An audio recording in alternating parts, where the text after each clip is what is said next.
It's just a parking space. It's your right to show yo. It's her way home. She's not even in the car, Velma Drescott sneered, arms crossed as she leaned on the hood of her pearl-white SUV, parked square in the middle of my daughter's disabled spot. Your little ramp doesn't give you ownership of the street. I didn't answer right away. My daughter, Isolde, was in the back of our van, trapped, seatbelt pinching against her ribcage. She stared at me through the tinted glass, confused. We were supposed to be home 10 minutes ago. Instead, we were parked beside the slope, blocked, again, by the same woman who ran Caldera Trace like her private dollhouse. I looked at Velma and said evenly, "You do realize this curb line was drawn under the state's accessibility variance, by me. You're parked on stamped legal ground." Her smile didn't break. "Then call the governor, Corwin. If you believe HOA presidents should never be allowed to override disability access laws, hit subscribe now. You won't believe how far this went." I took one long breath. My name is Corwin Latchley. I'm the ADA compliance architect who designed every ramp, curb grade, and reserved space in this community back when it was still a construction site. I approved the very blueprints you're now violating. She blinked, just for a second. But it was enough. This wasn't about property lines. It was about power. Velma Drescott, president of the Caldera Trace HOA, had removed our custom sign last week without a hearing. Claimed it was visual disruption. I let it slide then. But this wasn't a sign. This was my daughter. Isolde has spinal muscular atrophy. She doesn't complain. She doesn't ask for help unless she absolutely needs it. That day, she just waited in the back of the van, hands folded, trusting me to handle it. Her party balloons were starting to deflate in the heat.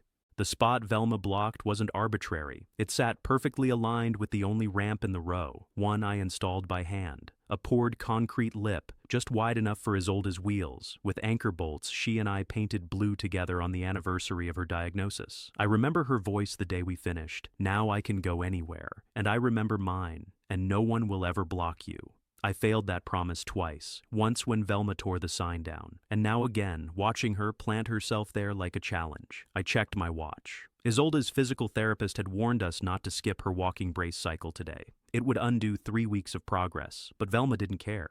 She tilted her sunglasses, gesturing at her HOA violation clipboard like it was a sheriff's badge. "You're going to want to move," I said. "Oh, and what are you going to do?" She laughed.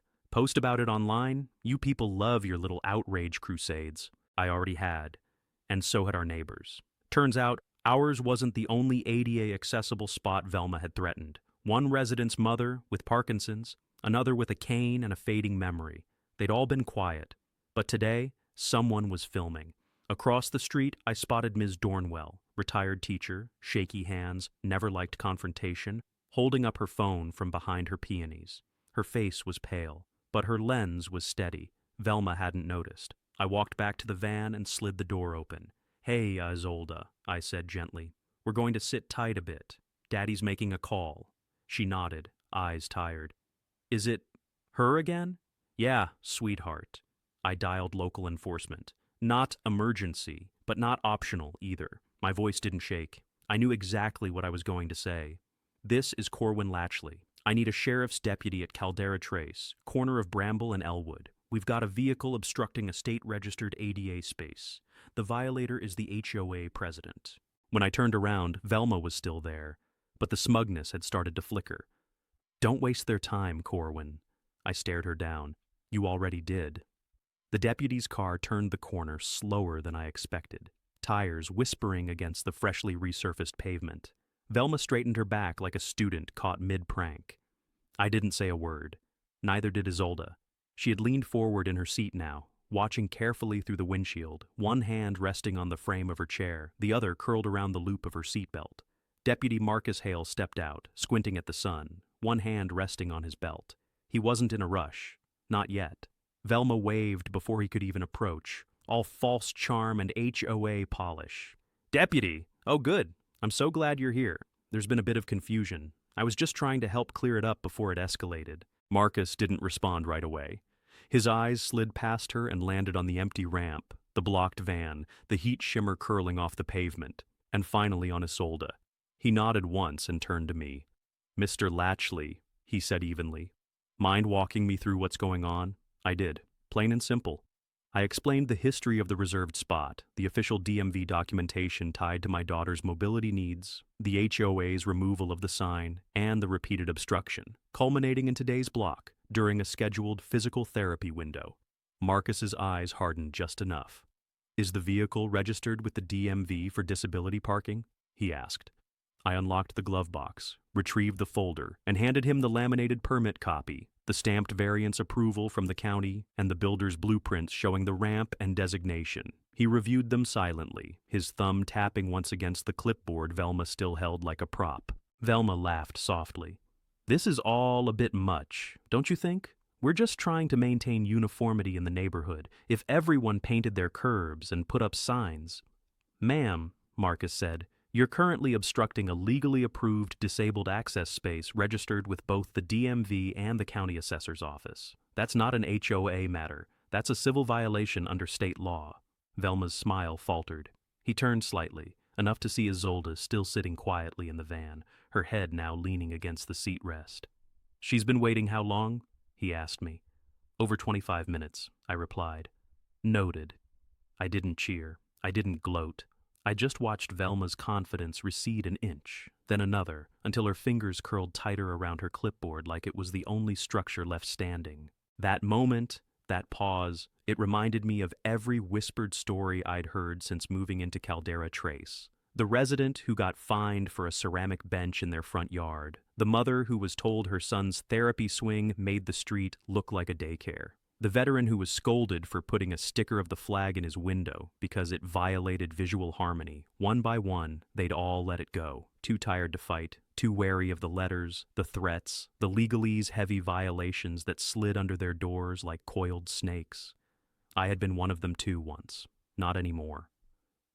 Marcus issued a formal warning and ordered the vehicle to be moved immediately. Velma hesitated, just for a breath, before fishing out her keys. She drove off without another word, tires a little too fast, turn signal blinking like a final insult. When the spot was clear, I opened the side ramp and helped Isolde down slowly. She didn't speak until her wheels touched the curb and the front casters settled into the smooth lip. "Are we going to the session?" I nodded. "We are. Even if we're late? Even if we're last." We reached the ramp. She paused halfway up, turned her head slightly, and looked at where Velma had been parked. "She'll do it again." I looked down at the mark Velma's tires had left, dull against the sun-faded blue of the curb. "No," I said. "Not if the rest of them finally saw what just happened." That's when I realized Ms. Dornwell wasn't the only one watching. 2 windows across the street, curtains fluttered. A man stood on his porch with his arms folded. Someone's phone glinted in the sun from the passenger side of a truck further down the road. Velma's hold on this community had always thrived in quiet compliance, but she'd made the mistake of turning the spotlight on herself, and this time, the light was going to stay on. I didn't go to the next HOA board meeting to make a scene. I went because silence had never protected anyone. Not Isolde, not the neighbors who quietly thanked me in passing, not even the few board members who looked increasingly like they'd rather be anywhere else. The meeting was held inside the Caldera Trace Community Hall, a relic of a different era, wood-paneled walls, dim recessed lighting, and a long table at the front where the board sat like royalty presiding over serfs. Velma Drescott took her usual seat at the center, spine perfectly straight, hair lacquered into place. To her left sat Amos Kettering. He looked older than I remembered. Not in years, just in spirit. A tall man, square shoulders, once a Navy chaplain by his own quiet admission.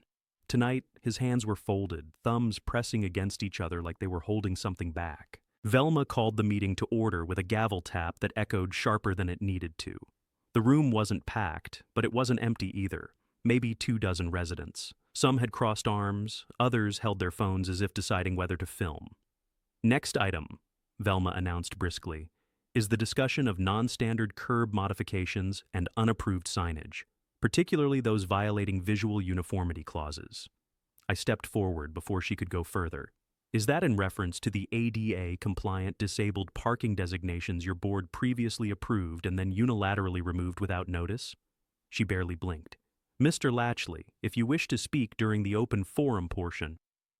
I'm a registered ADA compliance architect. The spot you blocked is tied to a state variance, stamped and enforced. My daughter waited in a locked van for nearly 30 minutes because of your actions. A few heads turned. Amos didn't. Velma pressed her lips together. We've already reviewed this. The HOA reserves the right to update aesthetic regulations, and signage clutter is state law supersedes HOA guidelines. You don't get to override disability access because you think the paint clashes with the mulch. Her gavel hit again, but softer this time. Mr. Latchley, I'm not here to debate, I'm here to document. I took out my phone, unlocked the screen, and tapped record. I didn't need her to agree. I just needed her to know the lens was now facing her. That's when Amos shifted. Just a subtle movement, like a man adjusting something heavy in his chest. He leaned toward his mic, cleared his throat once, then said, Madam President, I'd like to add something to the record. Velma turned to him slowly. Her eyes narrowed. Not angry yet, but cautious. Amos continued. At last month's closed meeting, the discussion regarding Mr. Latchley's sign and ramp was held without formal motion or vote. It was, by all standards, off record.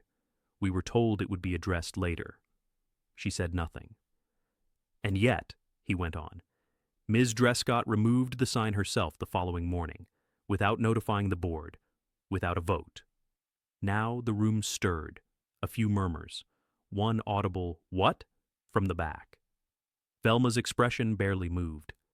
The board deferred authority to my judgment as outlined in the emergency beautification clause. There was no emergency, Amos said quietly, and that clause requires a 2/3 ratification, which we didn't have. Silence pooled between them. I looked at Amos. He didn't look back, but his hands weren't folded anymore. One rested openly on the table, flat and steady. Velma straightened. The board supports my decision. We must consider the appearance of the entire community. Amos's voice didn't rise, but it didn't shrink either. Sometimes appearance isn't what matters most. He looked out over the residents. Sometimes access, dignity, the right to come home without fear of being blocked or fined or made to feel small, that's what makes a neighborhood livable. Nobody clapped. Nobody needed to. Because for the first time in a long while, someone sitting behind that table spoke like a neighbor. Velma tapped her papers once, regrouping. This board will reconvene on that issue in executive session. And with that, she tried to shove the moment aside, but it didn't go away, because the man seated beside her had just drawn a clear line, and the rest of us had finally seen it. 3 days later, the notice appeared on our door, taped crooked, printed in bold font, and slipped under the edge of the weather stripping so it fluttered like a warning flag every time the breeze caught it. Final warning. Unauthorized exterior modification in violation of Section 7C, concrete additions. Below that, in smaller type, ramp must be removed within 10 business days, or homeowner will incur a daily fine of $150. I held the letter in my hand, stunned not by the threat itself, but by its precision. They weren't going after the sign anymore. They were coming for the ramp.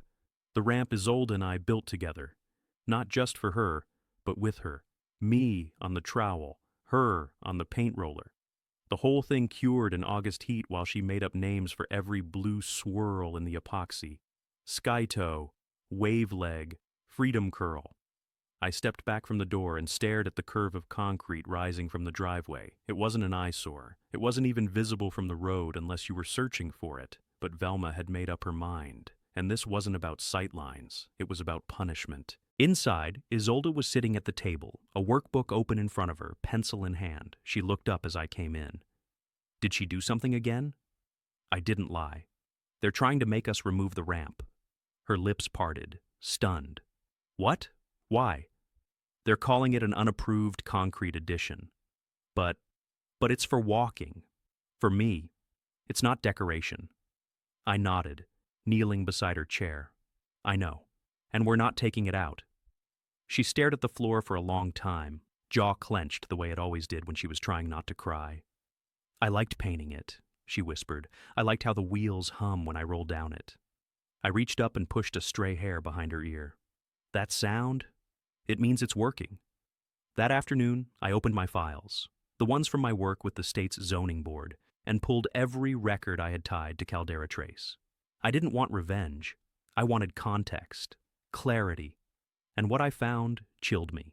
The original development permit for Caldera Trace included a clause, highlighted and scanned, mandating that any homes pre-approved for accessibility features during construction could retain those features regardless of aesthetic changes passed later by HOA vote, which meant Velma's ramp order illegal. Worse, I found 2 addresses listed under the same variance. One had since removed their ramp after threats of escalating fines. The other, an elderly woman named Ruth Blanton, had quietly sold her house and left 6 months ago. I remembered her. She used to water her orchids at sunrise. She always smiled when Isolde passed by. Now she was gone, because of this same petty war. I closed the folder and leaned back, pulse thrumming. Velma hadn't just crossed a line. She'd made a career of it, and no one had stopped her. That evening, I drove to the community recreation center, not for a meeting, but to think. It was empty at that hour, the pool chairs stacked, the lights off except for the entryway glow. I stood there a long while, reading the posted community charter tacked to the bulletin board. The words were familiar, but something about them landed differently now. Caldera Trace exists to preserve harmony, dignity, and quality of life. Dignity. That was the word that caught. Not power, not obedience. Dignity. Velma had twisted that into silence, into fear, but she'd overlooked something. People remember cruelty, but they remember kindness louder when it finally speaks. And I wasn't the only one who'd been quiet too long. It was supposed to be a simple supply run. I needed replacement treads for Isolde's braces and a set of anti-slip strips for the ramp. But halfway through the aisle at Harper's Hardware, I ran into someone I hadn't seen in 2 years. Calvin Drest, the city's former accessibility inspector and my old colleague from the Elmhurst zoning project. He was standing over a display of water-level tools, squinting like they'd insulted him. "Corwin?" he asked, like he didn't quite believe it. "In the flesh," I said, shaking his hand. "You still getting into fights with building codes?" "Only when they start at first." We caught up briefly. Nothing deep. But as I turned to leave, he gestured to the folder tucked under my arm. "You working a new permit case?" I hesitated. Then I told him the story, abridged but clear. Velma, the removed sign, the blocked ramp, the escalating fines, the clause I'd found buried in the community's original permit, the one mandating that any ADA-approved home modifications had permanent protection. Calvin's brows rose as he listened. When I finished, he gave a low whistle and shook his head. That clause was written in to avoid lawsuits when these aesthetic HOAs started cropping up. You're telling me they're trying to override it? Not just override, I said. They're pretending it doesn't exist. He opened his backpack and pulled out his tablet. "You got your parcel number?" I gave it to him. Calvin tapped through a few screens, then whistled again. "Well, damn. What? Yours wasn't just covered. You were grandfathered under State ADA Statute 12C, meaning not only is your ramp legal, it's protected from any HOA override unless it poses a structural threat, which it obviously doesn't." I stood there, staring at him. "You're absolutely sure?" "Corwin," he said, looking me dead in the eye. "You wrote part of the enforcement guidelines for this clause." It hit like a slap. I had been so focused on defending my daughter's access that I'd forgotten my own hands helped design the armor that now protected us. Velma wasn't just overreaching, she was violating state law, and her actions risked putting the HOA in direct civil liability. Calvin saw the change in my face. "What are you thinking?" "I'm thinking the next time she sends a threat, I'll send a warning back, on letterhead." He chuckled. "Want me to send you the updated enforcement memo? I've got the template." "Please, and the contact for the regional oversight office." We parted ways in the parking lot, and I sat in the car for a long moment, watching shoppers move in and out beneath the flickering lampposts. I thought about how many people had been scared into silence by letters, fines, and meetings filled with veiled threats, and how none of them knew the exact words that could dismantle Velma's authority. But I did, and I wasn't going to keep that knowledge to myself. When I got home, I laid everything out on the dining table, every map, codebook, permit, and architectural sketch from the Caldera Trace project. I organized them chronologically, highlighted the key variance language, and created a brief summary written in plain language. I wasn't building a case just for me. I was building a toolkit for the others. The woman who took her flag down, the man who moved his bench, the neighbors who'd looked away every time Velma knocked on another door with her clipboard, and that smile that didn't reach her eyes. Isolde watched me from across the table, her math homework forgotten. "What's all this?"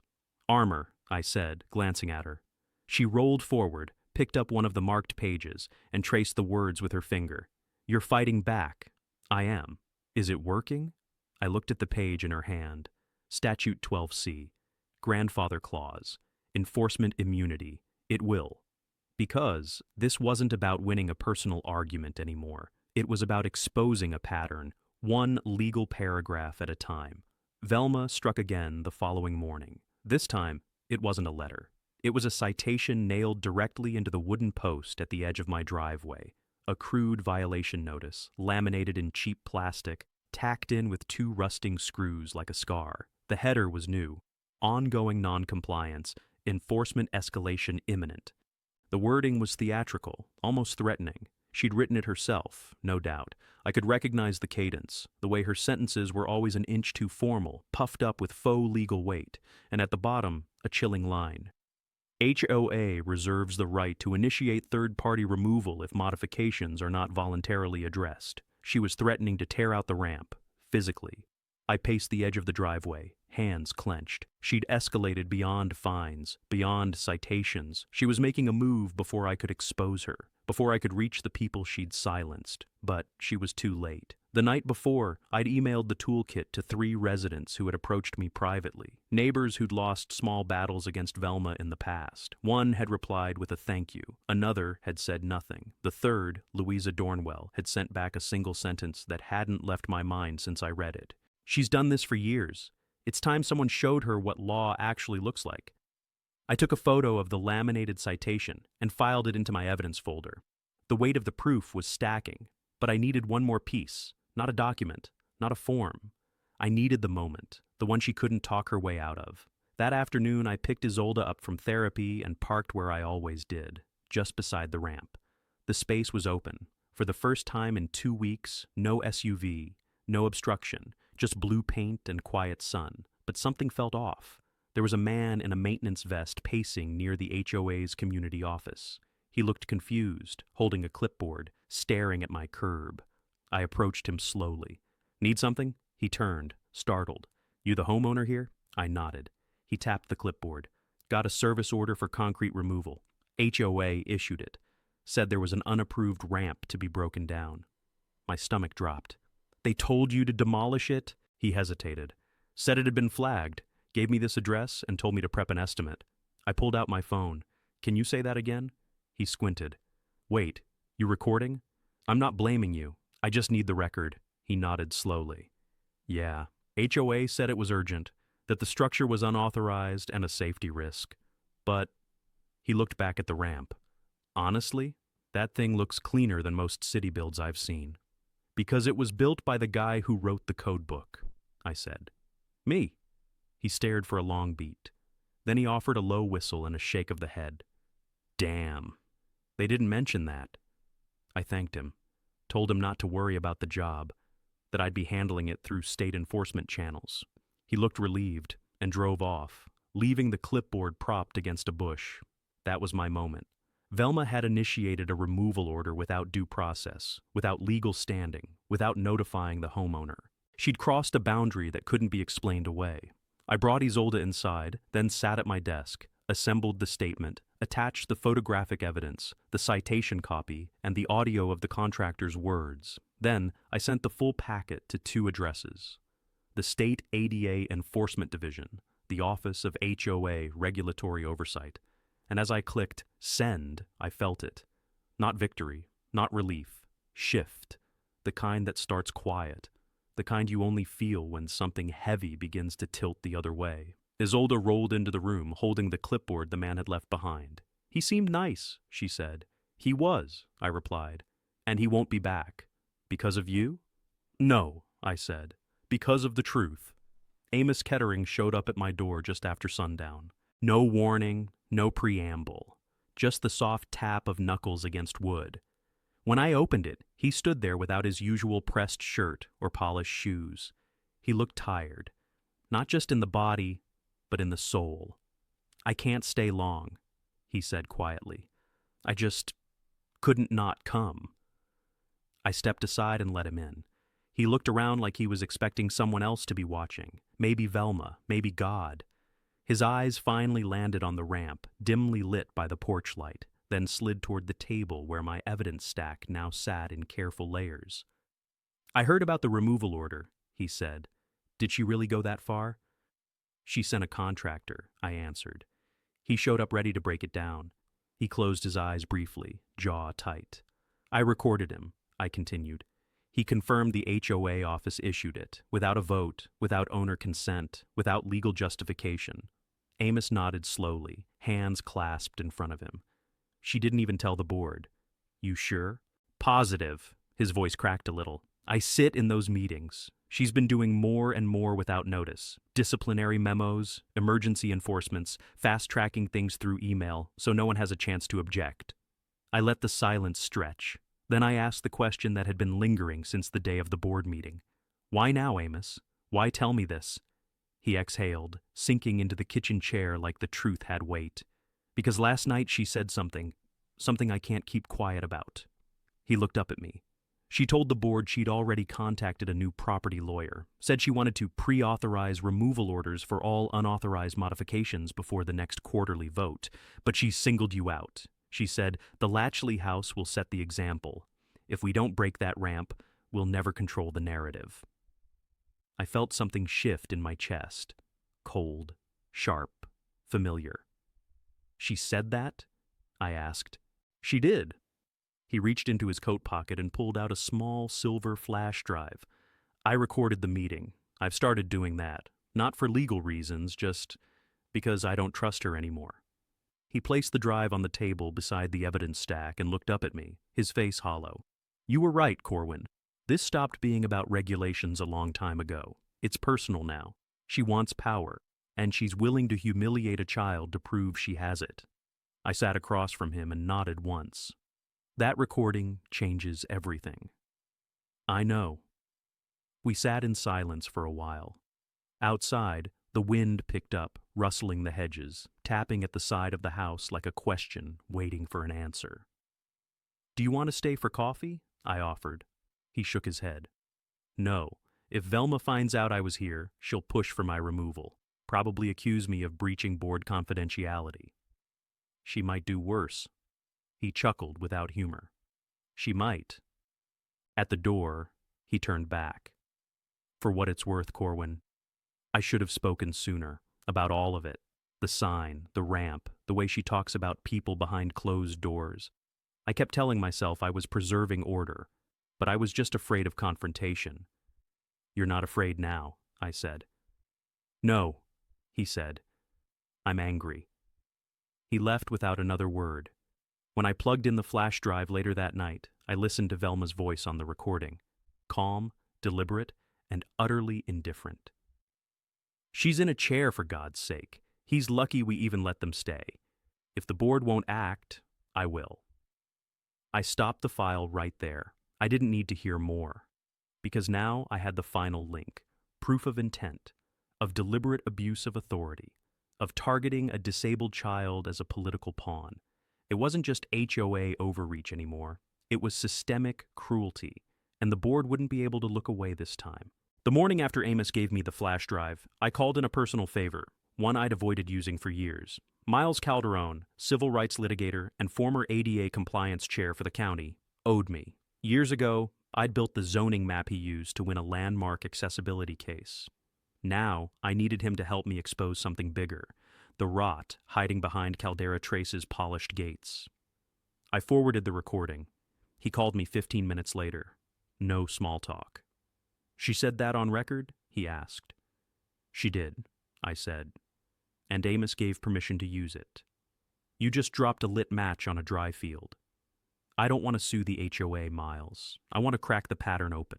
I want the board to see what's been happening under their name. If we go legal, it'll bury this in paperwork for 2 years. But if we go visible, we stop her now.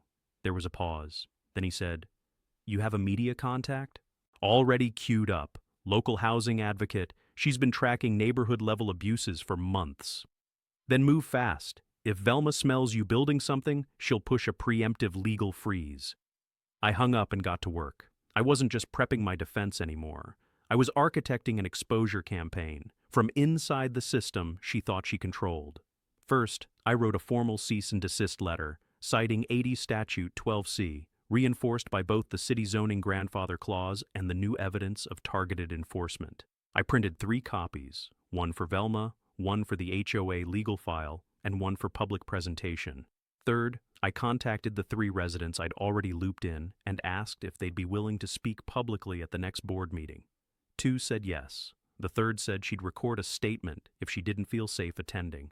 Then I sent a short email to the HOA board, not just Velma, all of them, including Amos. Subject line: statutory violation summary and community testimony for next board meeting. I didn't threaten. I didn't grandstand. I simply wrote, per section 4.2 of the community charter, I will be formally presenting evidence of non-compliant board actions at the upcoming meeting. Per state law, you are advised to review attached documents in advance to understand the potential liabilities involved. Then I attached the evidence folder and hit send. Later that evening, I wheeled Isolde out to the driveway. The sun was low, casting gold across the ramp. She rolled forward and let herself coast down slowly, laughing under her breath. It feels faster today, she said. Because you're stronger, I said. Not the ramp. She looked up at me, then down at the blue strip where the tire marks from Velma's SUV had finally faded. Are we winning? We're building something better than a win. She tilted her head. What's that mean? I pointed to the house across the street. Ms. Dornwell was standing on her porch, watching. Beside her was Louisa, the other neighbor who'd agreed to speak. 2 more shadows moved behind curtains down the block. No one waved, but they didn't look away either. It means people are starting to see, I told her, and once they see, they can't unsee. She let that sit for a moment, then asked, will they make you stop? They might try. But will they? No, I said, because this time, we're not alone. Inside, my inbox dinged, a reply to the board email. Not from Velma, from another board member, Mira Klein. Short, measured, but clear. Thank you for sharing. This is deeply concerning. I'll be reviewing the documents tonight. The crack had started. Now the weight of truth would do the rest. 2 days before the board meeting, I watched a slow shift ripple through Caldera Trace. Not loud, not obvious, but unmistakable if you knew where to look. The usual morning walkers, tight-lipped retirees with their matching sun visors, weren't avoiding eye contact anymore. A few nodded. One even paused and muttered, "Good luck," before quickly moving on. Lawn chairs appeared on porches that had been bare for years. Old flags reappeared in windows that had gone empty after Velma's fines. The silence that used to cling to this place was peeling off like old paint. And it wasn't just neighbors. An email arrived from Mira Klein again, this time addressed to the full board and CC'd to every homeowner. It included a question that sliced through the HOA's usual guarded language like a scalpel. Can the board confirm if President Drescott initiated removal actions without full vote or legal review? No one replied, not even Velma. But she must have seen it. Because 20 minutes later, a white sedan pulled up to the front of our house and idled for a full minute before driving off. License plate matched the one Velma used for her personal errands. She wasn't coming to confront me. She was taking inventory.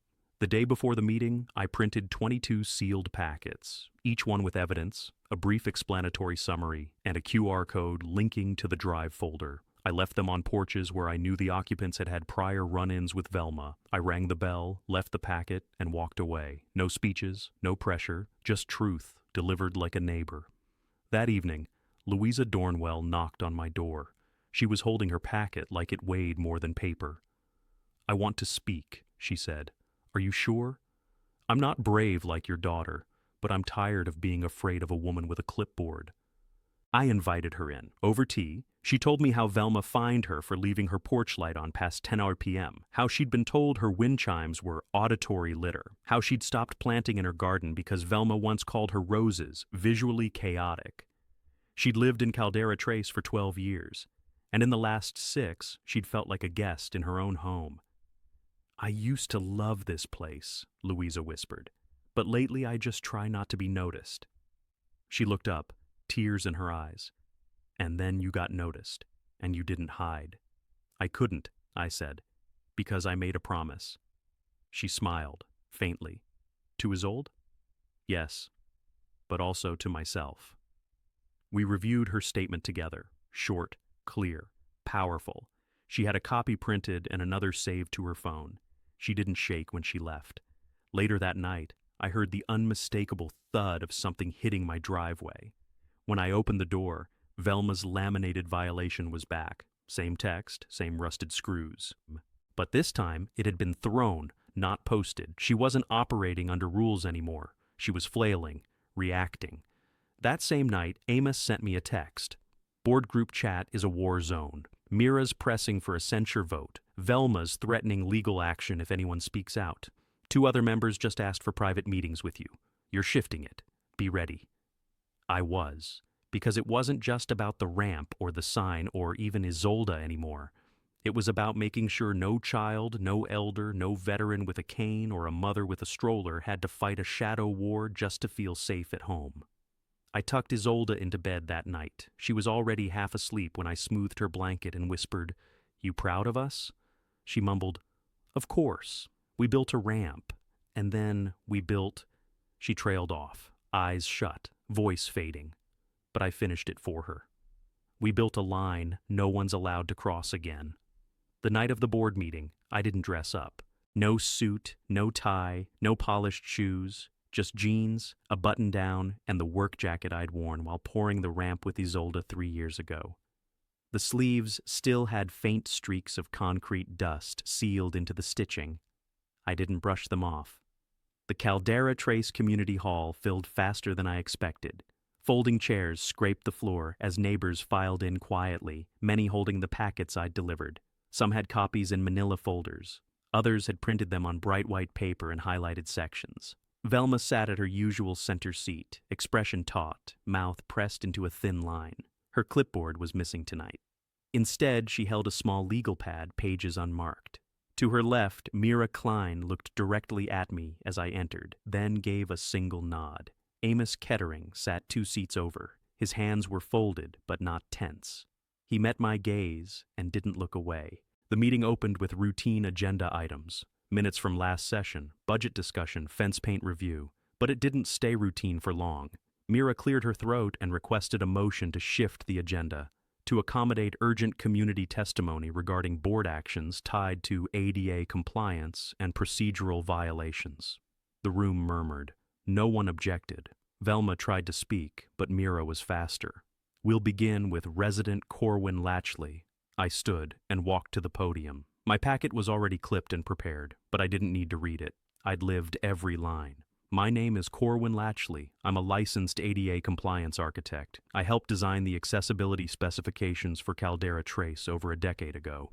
What's happened over the past month has gone far beyond HOA policy. It's entered the realm of state violations, targeted obstruction, and recorded abuse of authority. I held up the violation notice.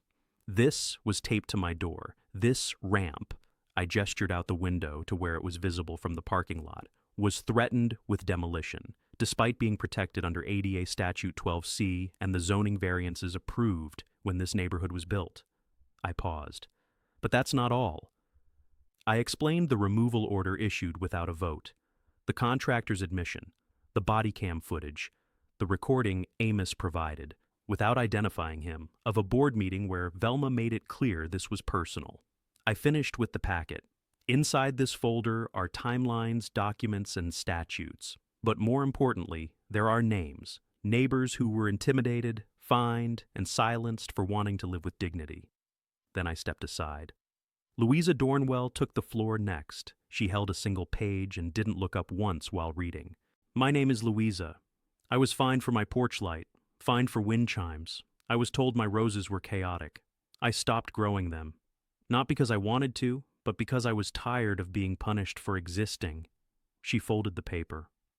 I'm here because Corwin's daughter made me remember what standing up feels like. Her voice didn't break, not once. Another neighbor followed, then another. One read a written statement from a resident who'd moved away but still remembered the pressure. They told stories, not just about violations, but about isolation, shame, retreat.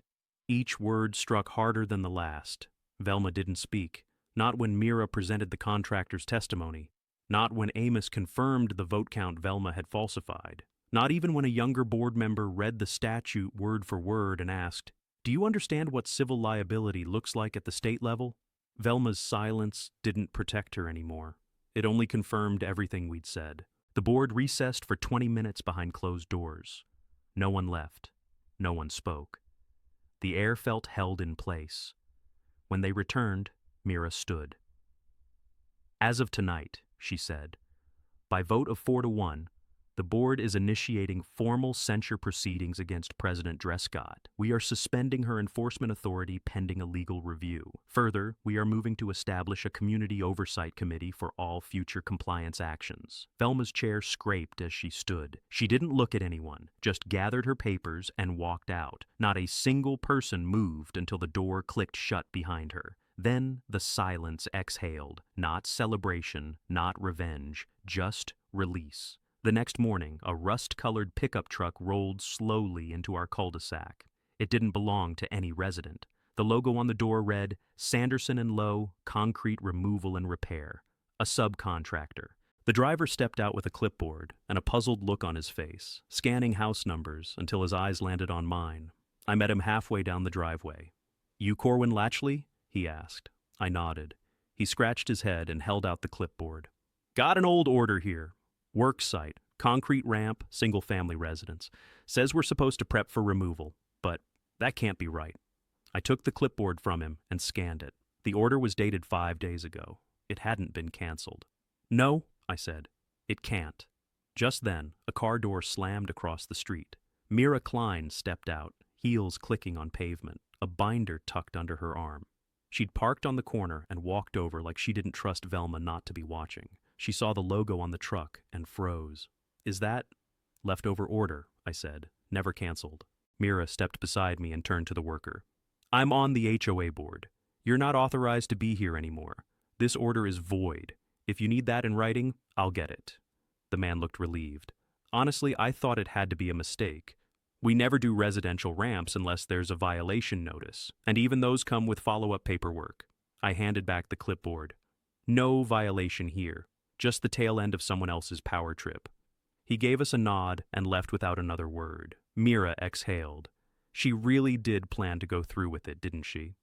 "She wanted a visual win," I said. "A symbol. Well, now the symbol's staying exactly where it is." She handed me the binder. Inside were printed resolutions from the emergency session, suspension of Velma's authority, pending board vote to remove her as president, and documentation requests submitted to state oversight. At the bottom was a final page, one I hadn't expected. "Petition to formally adopt ADA-compliant access points as permanent, protected modifications throughout Caldera Trace." Mira met my eyes. "This wasn't just about you, and we all know it now." I opened the binder to the last page. There were already 15 signatures. "I didn't think we had that many people ready to back it," I said. "You didn't. But they were waiting for someone to go first." That afternoon, I printed a copy of the resolution packet and walked down the block with Isolde. She insisted on pushing herself the whole way. Each porch we passed had signs, small ones, of quiet defiance returning. A potted plant here, an old bench re-stained, wind chimes swinging lightly in the breeze. At Louisa's house, we stopped to drop off the resolution. She opened the door before I could knock. I saw the truck, thought she tried again. "Old order," I said. "No teeth." Louisa took the binder like it was a gift. And now we make it permanent. She didn't hesitate. She signed right there in the doorway. As the sun dipped below the rooftops, Isolde and I made our way back home. She didn't say much until we turned up our walkway. "Do you think she's gone?"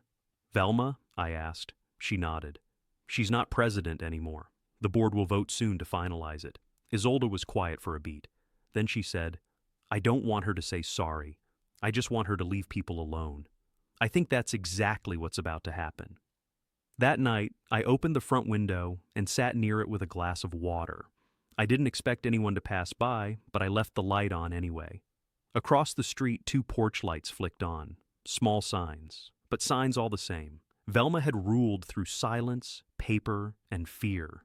But now we had spoken, and the neighborhood was learning how to speak again, too. The vote passed unanimously. A week after the emergency session, the HOA board reconvened without fanfare. No refreshments, no flowers on the long table, no false courtesy. Velma's nameplate was gone, her seat left empty. Mira chaired the meeting with steady hands and even steadier language. Motion to remove Velma Drescott from the board permanently due to gross misconduct, abuse of authority, and violation of state and federal ADA regulations, she read aloud. All in favor? 5 hands rose. No one opposed. No one abstained. It was done. There was no speech, no confrontation, no final act of protest from Velma.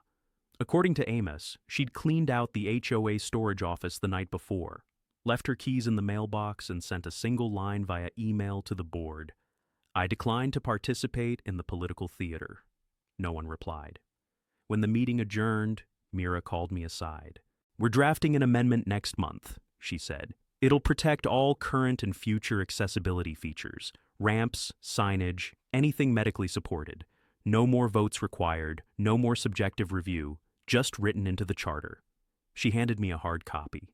Your name's in the footnotes, she added, as the original designer of Caldera Trace's accessibility map. It's only right. I didn't say much, just nodded.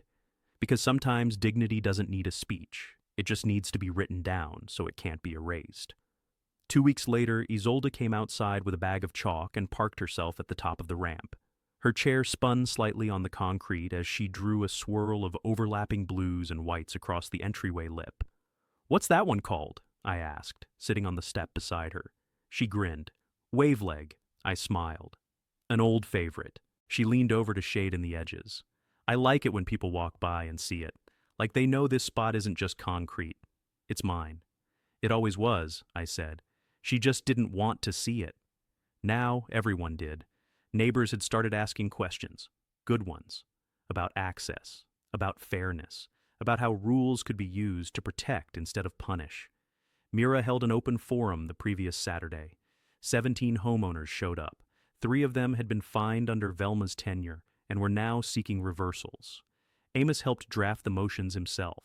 I didn't lead the meeting. I didn't even speak, because it didn't need to be about me anymore. It had started with a stolen sign and a blocked parking spot, but it had ended with a neighborhood finally remembering what community was supposed to mean. Not power, not order, access, inclusion, dignity. A man I'd never spoken to, a veteran named Franklin, walked past later that day and paused in front of our driveway. He didn't look at me directly, just tipped his head toward the chalk. Looks good, he said. She's proud of it, I replied. He nodded once. She should be. Then he kept walking. Sometimes justice doesn't come with fireworks or shouting or headlines. Sometimes it's just a quiet ramp with a chalk swirl and no SUV parked in the way. We left the light on that night. Not because we were afraid someone would come, but because, finally, we weren't. If you want more stories of homeowners standing up to HOA tyranny, hit subscribe right now, share your story in the comments, and let me know where you're watching from.